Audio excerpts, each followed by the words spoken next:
يشرك به ويغفر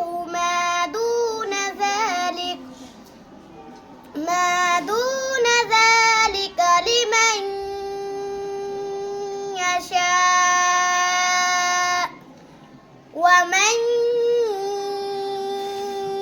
يشرك بالله فقد ضل ضلالا بعيدا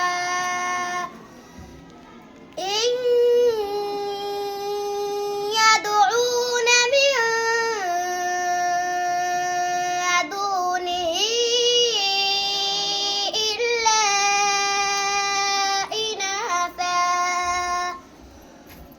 وإن يدعون إلا شيطانا مريدا لعنه الله وقال لأتخذن من عبادك نصيبا مفروضا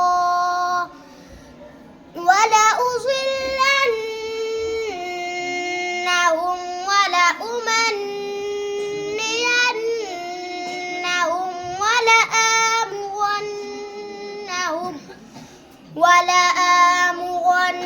ولآمرنهم فليبتكن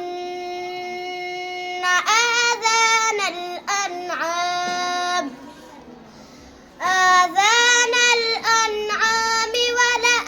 ولآمرنهم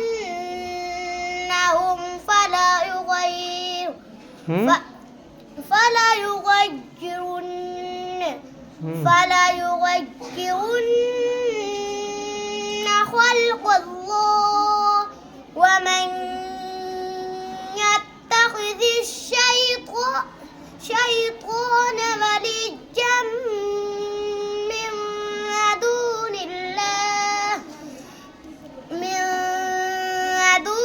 الله فقد خسر خسرانا